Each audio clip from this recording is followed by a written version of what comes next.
this page is because I just finished my capstone presentation yesterday at 12 a.m. So, yay! So actually, credit to Harvey. Harvey actually forced me to do the presentation all the way from January. I just didn't do it after yesterday night. And I'm glad Eli, my capstone advisor, is not here, so I get to say this early. No, let's skip this slide. Don't you have to wait for your capstone advisor? Let's skip that slide for later. Anyway, next. So yeah, as you can see, I am wearing this dress today, and that's, I don't want to talk about why, but basically, it's because of these two people over there. You're welcome. Next slide. So, let's get to the topic. Today, I want to talk about my process of producing Heck Motel. Not the writing process, but as a director, I produce it. Now, I'd like to give special thanks to the following people. I'd like to thank Eli King, Harvey, and Eric Wong for helping me with this presentation. I would also like to thank Patrick Bai and Peter Liu, the seniors who have graduated. Hi, Eli, welcome. I will see you. You didn't wait for me? Wow. Wow. Yeah. I told him to wait. Anyway, this amazing artwork is done by Amy, 24 is a junior, and I think this is absolutely fascinating. If you guys remember, Heck Motel artwork was not like this. This is like a much more beautified artwork. Oh, also in the memory of Patrick. Wait, did I make him sound like their dad, like in a memory? Yeah. Yes. Okay. Yeah. Sorry, they're still alive, okay? They are still alive. Patrick and Peter Liu are perfectly fine human beings, they're still alive. Oh, I apologize for making them This sound like guy told me yesterday, and the day before yesterday, that Peter and Patrick, they died in his mind. Is this why you named the characters Patrick and Peter? that. Yeah. Thanks. Anyway, next slide. So yeah, I know you guys have some questions. Why did I write a musical? It's because I love musicals. Me too. Yeah. Next question. So, what makes Heck Motel unique?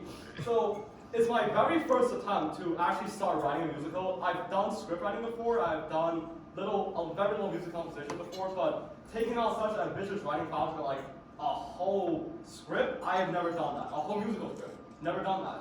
So, to me, it's a very unique experience.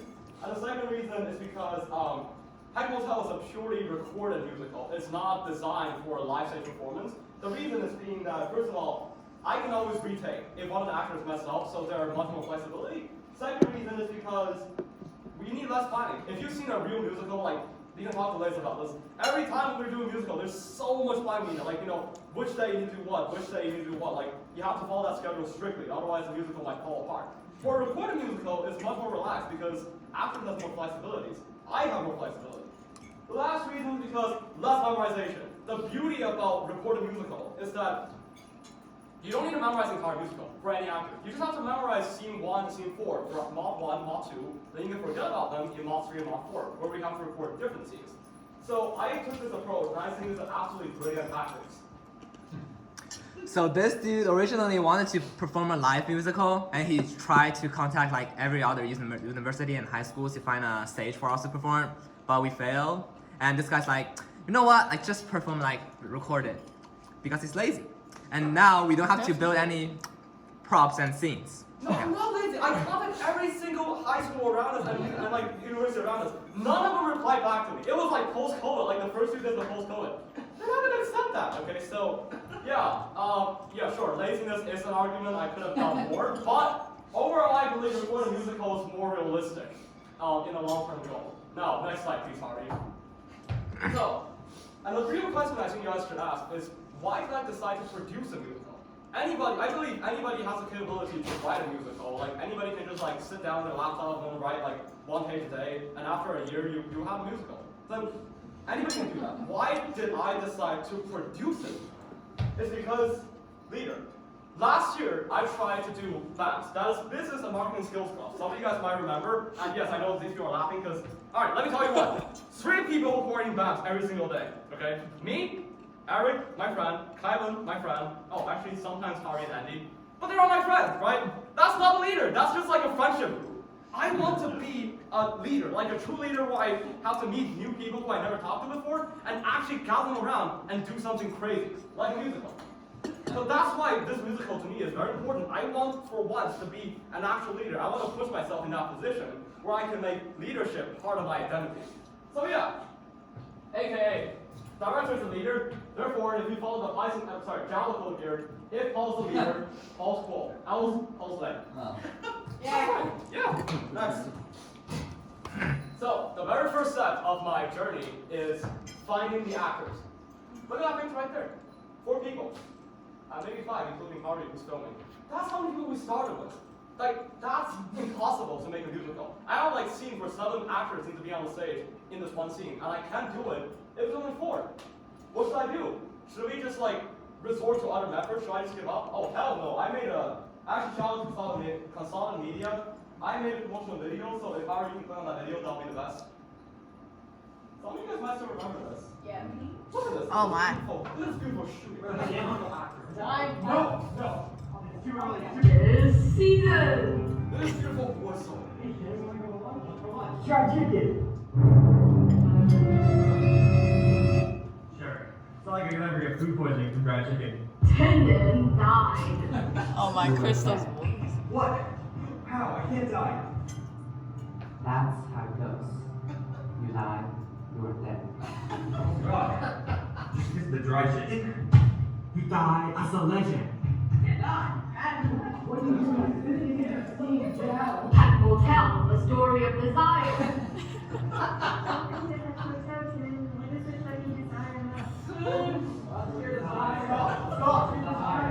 Mystery.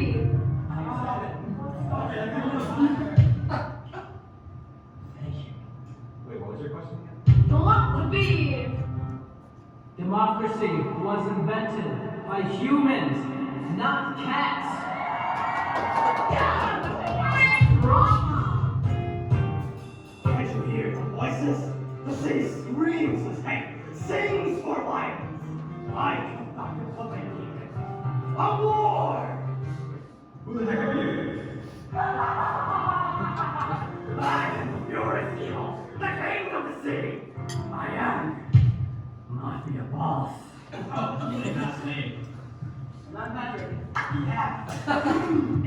Finally got it. Who the heck are you? Exciting fight scenes. I will kick your cannon in the head.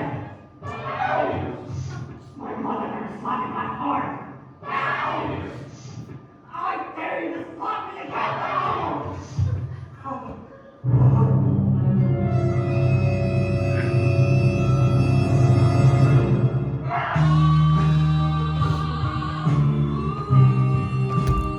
Awesome songs. I dream to fly.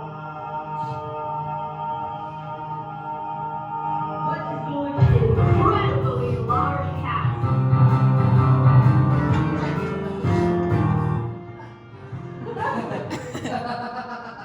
That's where you get the picture from. Awesome directors.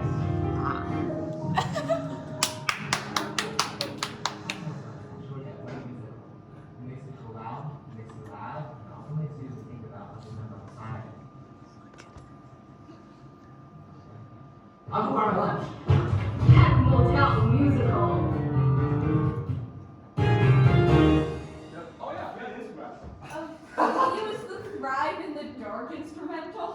Yeah. So yeah, so as you can see, my after this amazing, fascinating video, we had more actors, more 10 people. They're down here. Oh, I think the photo's not full because of the projection. But yeah, as you can see, like we started with only like 5 to like 4 people. Now we got like this many people, and I think this motion video definitely helped, and it would not have been possible without this actors community to support me. Now, next slide. So after I found my actors, the first thing is to do is to workshop. So at the very beginning of my production, I noticed that some of my actors are not projecting their voice. So projection in theater means that I'm talking really quiet. People at the back can hear me. But if I talk like this with emotion, then the people at the back can hear me. That's very important to theater. It's what differentiates theater and filming. So now I noticed that people are not projecting, so I did a workshop. I made a game that, some of you guys might remember from actors. I made a pirate game and you have to like shout, right? You have to shout on the beat. So by projecting that voice.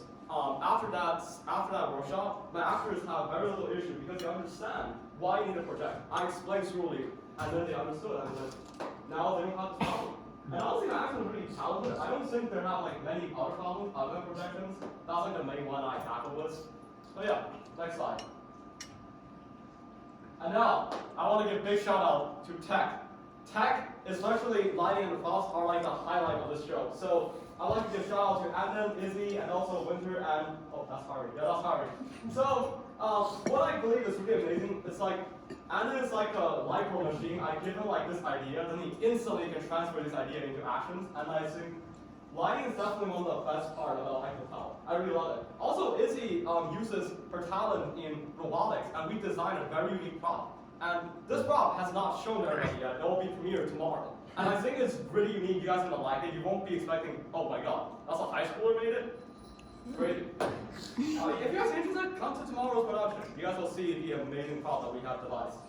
And yeah, also I'd like to give a shout out to Winter and Harvey. Winter did a prop management at the very beginning of the stage. Big support. Also, Harvey is basically a light board manager because he does the music stuff and he doesn't do anything else. He does the music, you know, so he's great. Great at music. Alright, next slide. So, the very next question. What motivates actors to work for me? So, I have made a very statistical analysis. I believe 50% of the reasons are that actors work for me because I love theater, college app, acting is fun, I want to sing some songs, skill development, friendship, cultural appreciation, whatever. Like, these are important to actors. However, for a director, I focus on the other 50%. Paul is cool. And I believe that's a very important factor, you know. Being cool as a leader. I mean, that's like, think about it, right? My actors, I don't pay them. They have like no obligatory, you know, stuff to work for. I don't like sign a contract and like, hey, you gotta work for me no matter what. That's not how it works, right? Every actor, every tech can just choose to leave today's meeting if they really want to. But, you know, they didn't. That's because like, inherently they want to work for me. So as a director or any leader in general, I think it's important to be cool, aka being charismatic, being friendly, and being caring about different people's perspectives. I think that is what makes a truly a good leader. So if I just start to be a dick one day, it's like, hey, Whoa. you didn't memorize the line. Oh, sorry.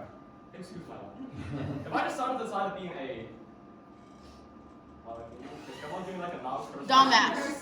A mean person. Like a mean person today. I was like, hey, you didn't memorize the lines.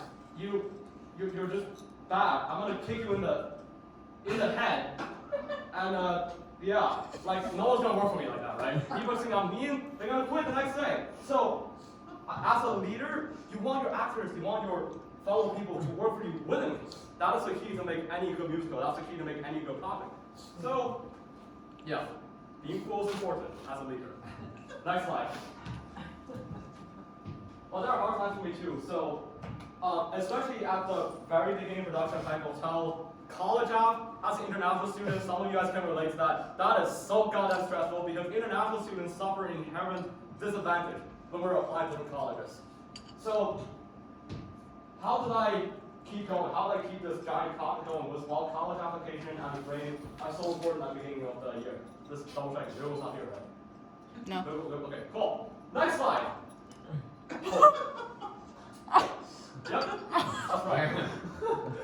Hope is what kept me going. The hope that I will become a better director, a better person. The hope that my actors can find a place, my tech can find a place to pursue what they're really interested about. This hope kept me going, and I believe in it. I believe that, you know, I will actually make a musical.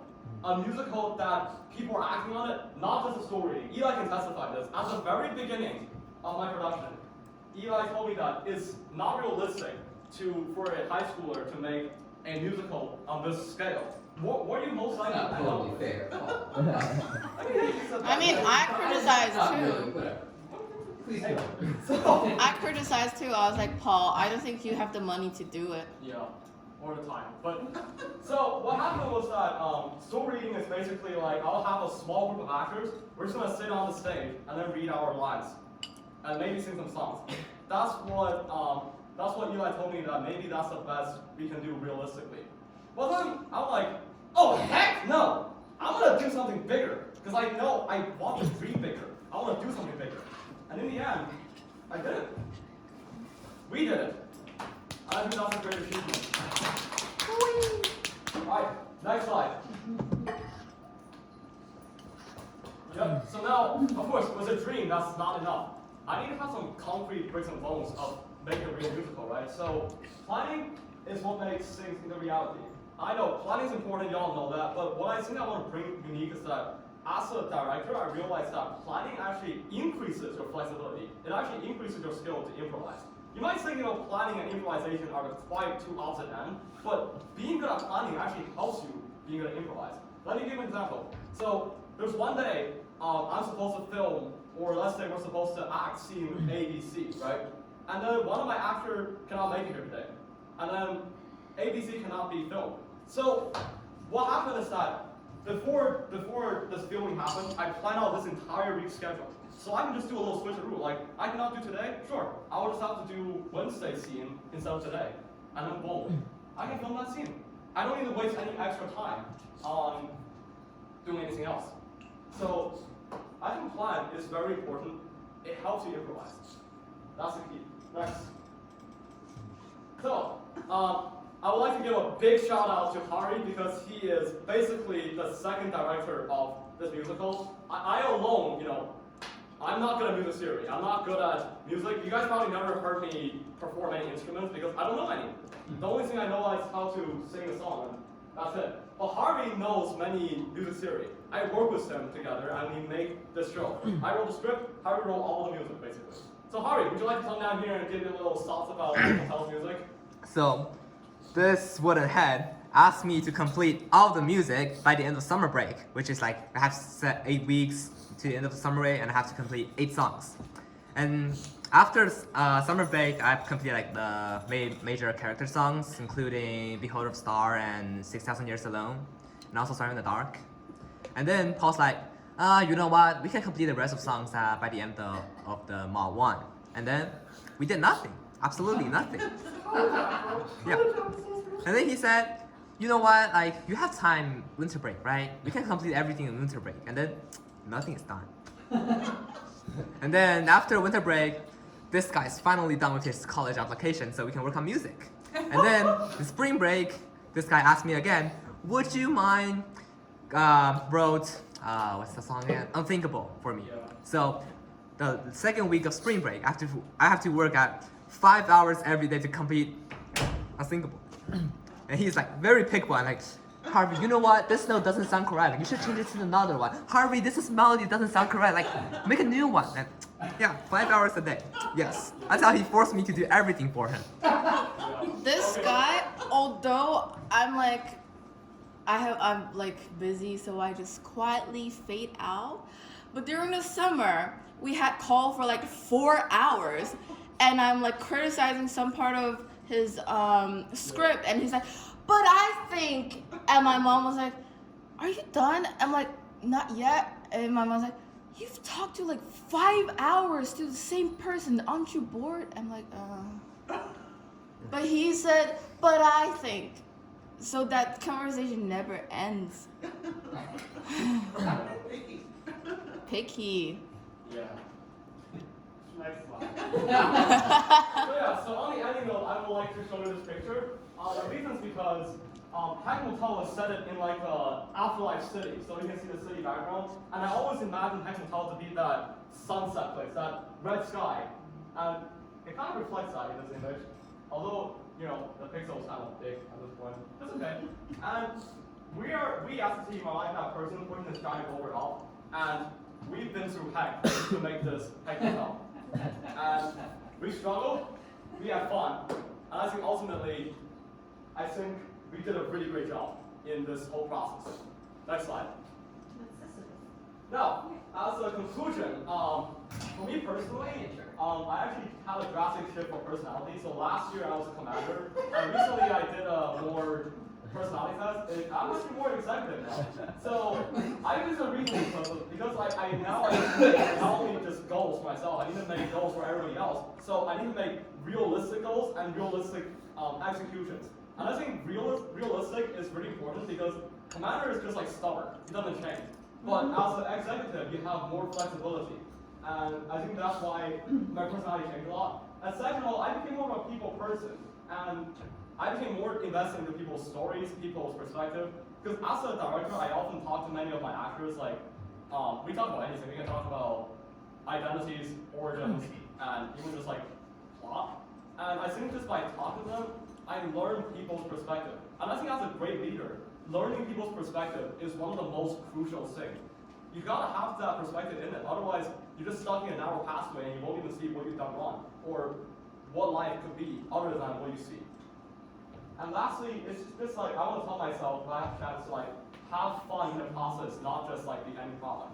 When I was doing Heck Motel, I always was like, oh, if I finish this will be so great. If I finish it, I'll be so happy. But like that's not the right way to think. I think after a long thought, I think what I should do is probably pay attention more to the process of making Heck Motel 2. Like every moment that we laugh, I think I should definitely enjoy it. I should definitely savor that taste for a long time. Not just like, yeah, we laugh, but like I want to just like enjoy the present moment. That's what I learned. That's like my key takeaway from producing Heck Motel. Next. Now, I know you all have some questions, so let me just answer some of them for you. First question. If I accidentally deleted my musical and I have no way to recover it, then I need to start writing a new musical. What would I do differently? Right. My answer to that, first of all, is that I want to make more friends who love script, and I will work on the script with them. So yeah, I personally found out that working with Gloria on the script helps a lot. However, I believe that, it's just two people's perspective. I want more people. Like, if I had a group of friends who all love script and we go through this process of making Heck Motel, it's gonna make so much more sense. Right now, my actors are like, just like, hey, Paul, there's so many plot holes in this. And I'm like, yeah, because, I didn't focus too much on writing the script. But what I think is important is that different people bring to a different perspective. Something that one people or two persons cannot see, you can see it with different perspective. Like maybe like, Aaron spotted like there are many plot holes, and I didn't even realize in the first place. There's always things to learn from every other people, no matter their age or gender, whatever. Like, there's always things to learn from everybody, and I think that's important. So, yeah, definitely I'll make more friends, and then I'll work on a script. The second thing is that I would like to write a different genre musical. I personally love watching comedic musicals. The musicals that are just fun, like Pippin, and like a Star Kids something. I don't know if you know that musical. Like, yeah, Star Kids. Yeah. Like they make really hilarious musicals. I love watching them, but I realized I personally prefer to write more emotional musicals. Write a tragedy. Huh? Write a tragedy next time. Yeah, I'll answer that question later. And then the next thing I want to say is that re-emphasize the fact that enjoy the moment, not just the final product. Next slide. A second question you might ask is, would I keep on producing musicals? Nope. Next slide. Alright, immediately. Harvey, did you check the video? Okay, just the context. Harvey has access to my documents,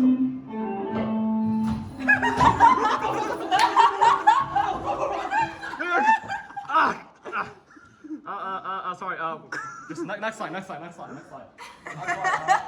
I have some other video. Anyway, I would like to, before questions, I would like to end the presentation with a little performance. So, we have our two great actors here, Aaron as Peter, and Luca as the Mafia boss. We're going to present a song called Strive in the Dark, and please enjoy! The city took away my son's life. He held his tight eyes, wanted to fight the city's crime and make this right. I see the other side of the city. It's simply freezing, cruel and unforgiving. Words of violence underlies the city. Gunfire blazing and screams of hate exploding. Darkness prevails while the city's lighthouse guidance has failed.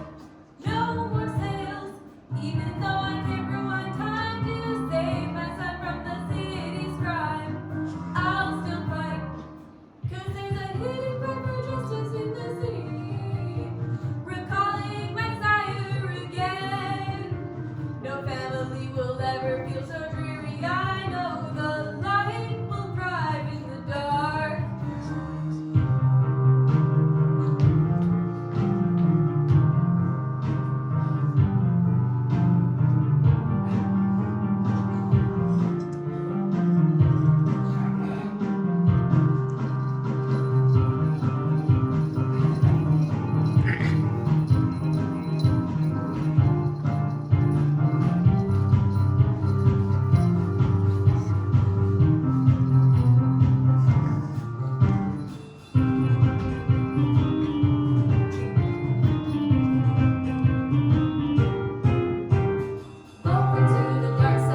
open to questions.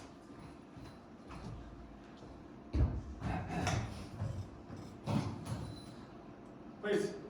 How many people were you able to recruit after releasing that like promotional video? Let's see. I estimate around. We have like around 15 to 14 people. Yeah. So 15 minus 4, that is 11 people. Yeah. Sorry, after calculus, your kind of arithmetic skill get bad. Yeah. Please. Paul, you spoke about kind of the collaboration between you and Harvey. I'm wondering about like how much creative direction you gave in kind of, you know, establishing the music.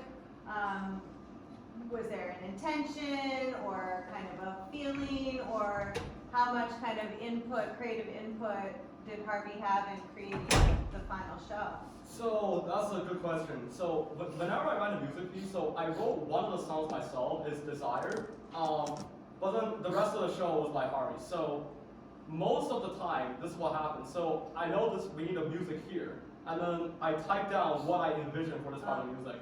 Like, for example, goal is to write a 4/4 song that is emotional. And I think it needs to be slow or fast. And then I type a document, I give it to Harvey, and Harvey has the creativity to write whatever he wants. But the thing is that after Harvey will give me these drafts, right? So if I don't like this song, I'm just gonna be like, sorry, you have to remake it. That happened to me, like this song, Strike in the Dark, that happened once because like Harvey originally wrote a song using pentatonic scales, which sounds like a Chinese song. And I'm like, Harvey, that's not a dark city. That's not good. Can we just like try another one? So, and then Harvey rewrote this pretty beautiful dark song, and I'm like, oh yeah, this is it. This is it. And then after, so what's really interesting about Heck Motel is that normally when you write songs, you write lyrics first, then you input the notes. Well, some composers might argue otherwise, but for me personally, it's easier for me to write lyrics first, then input notes. But for all the Heck Motel songs, Harvey writes the song first, then I try to fit the lyrics inside them. So it's actually against my original intention, but it doesn't matter. I guess it's important to practice either way. But now I personally preference just like write the lyrics first, and I start writing the song and chorus. Yeah. Thank you. Please. Was there any collaboration or changes to the product from your actors and designers like during the process? Like the script? Yeah. Unfortunately, I don't think we had a significant change for the script. As you know, my Capstone is not about writing Heck Motel, it's about producing Heck Motel. The script was done before my senior year started. So I couldn't just like waste my whole Capstone block just like to sit there and then do nothing, right? So the script, so I didn't focus too much on the script. I focused more on, you know, the logistics behind how to produce it, like, you know, when should we meet, how do we meet, and then like what actor should we use, what actor should be playing this role. That's the brings and bones of the project. So the script, it's not horrible, but it's like room for improvement. There are many room for improvement for the script, but I didn't focus that on my Capstone. So yeah, I really didn't do significant change to the script. Although we don't have like a plan for costume, for lighting, we have no plan for that. I have to write everything myself. Like I envision Tim to have this costume. You know, like I envision this scene has certain type of lighting, and then basically have a lighting sheet, and then like he just input every single lighting command into it, and then he can like just like turn it off every time the light hits.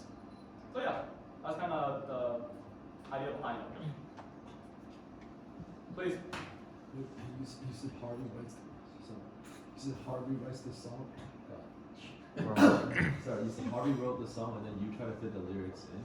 Yeah, most likely that's how it happens. So he writes like the instrumental, and then do you make the melody for the vocal? Yeah, so actually Harvey sometimes would give me a melody already, and then I just like put the lyrics into that melody, but sometimes I'll have some leeway. I'm like, no, this part feels like, I want to sing high, I want to sing high notes, and then I'll just change the melody on this part. And you know something funny about that? On that note, originally many of the songs have much higher keys because I wrote all the songs that is suitable to myself as a tenor. I can sing all the way to like high G, and then I wrote many of the songs in that high range, and then I ended up having tenor, Josh, and he's a bass. I'm like, oh dear, he cannot sing the high G. So we have to like improvise our songs too. We have to like change the keys for many of our songs. So if you guys remember my video of the Holding a Star, it's actually super high. My note can hit the high G, but then the version that we're actually producing is the one that's much lower. So the highest note is like a C, which is like a fifth below. Yeah. And something I want to add is, so for some of the songs, for example, the first one, Welcome to Heck, and for the Unthinkable one, so it's actually Paul who wrote the melody and me at the instrumental part. Yeah. But that one's like, it's like a snap. So like, there's some form of song that are not really like sounds, or like more like rap. So there's one on top of my head that's like, it seems like we have a fellow customer here. Don't be shy, be our guest, because he will find our good elsewhere. An instrument with a melody that catches the ear. As a teeth collide, a crunchy sound will spread in the air. Like, there are songs like that. That's like a form of rap. That's not really like a song. There's no background track. So yeah, we kind of go creative with our songs too.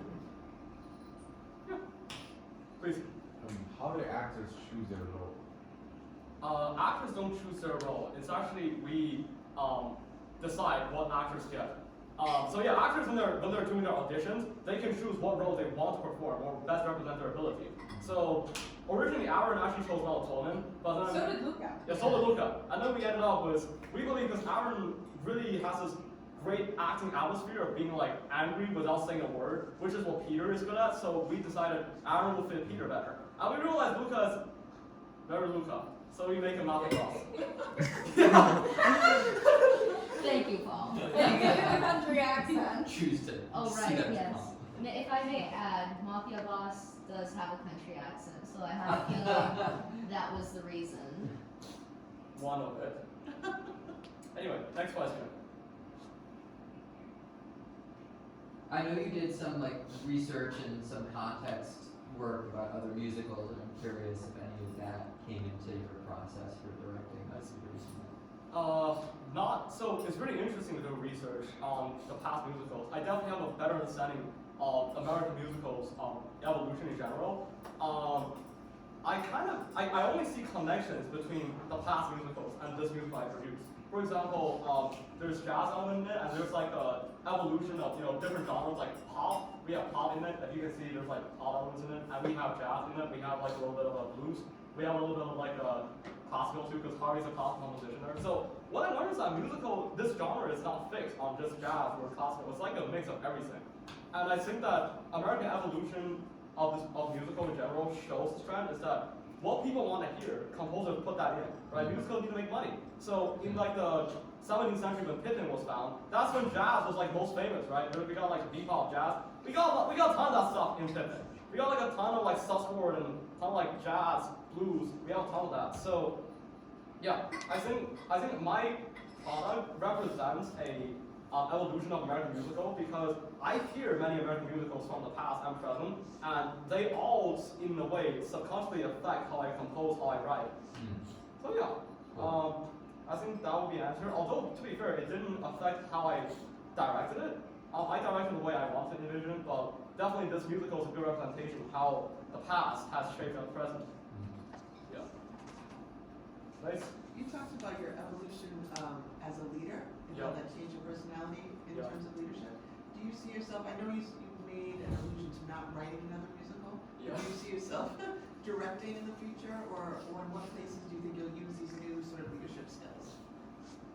So I believe my greatest learning is how to be a leader is that, so what I learned from this process, yes, it is direction, but I understand in general, what a leader should feel like at the very least. Of course, I know I'm not like a great leader in this musical. I think there's many things I could have done better.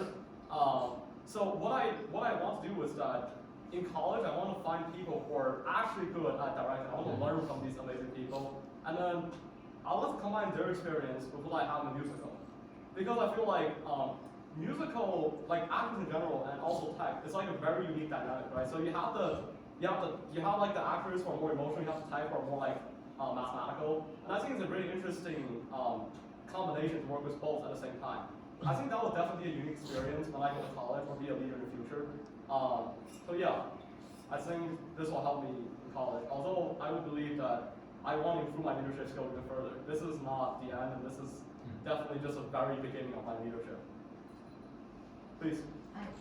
again, you alluded to not writing any more musicals, but would you ever consider writing a musical in your native language? Oh, native language? Absolutely not. Because, okay, listen, my Chinese is so bad. Like, when I write a song in Chinese, it just sounds like, not good, you know? Like, I listened to many English songs when I was young, so I probably have a better sense of how to write English lyrics, and my Chinese lyrics just feel either too simple or too weird. That doesn't make any sense. Actually, Harvey listens to a lot of Chinese songs, and he can write Chinese lyrics pretty well. So, in my next project, we're performing a song around June the 2nd and June the 7th. So, we're going to perform a song at that time, and Harvey is writing the Chinese lyric for that song. Oh yeah, I think you guys know about it, but we are performing an empty pose as well. Not musical. We're performing a completely different, not Heck Motel related. It's a band, it's an ensemble that me and Harvey and Cammy created ourselves, and we would like to perform a song that's unique. It's in 5/4. It's really weird, and also it's a very emotional song about leaving a place. And what I found is unique is that there's both English and Chinese lyrics in it, and there's a chorus with the two singing together, and it rhymes perfectly well. Chinese and English rhyme. That's not my next project. But I digress. Sorry. Any questions? Whoa!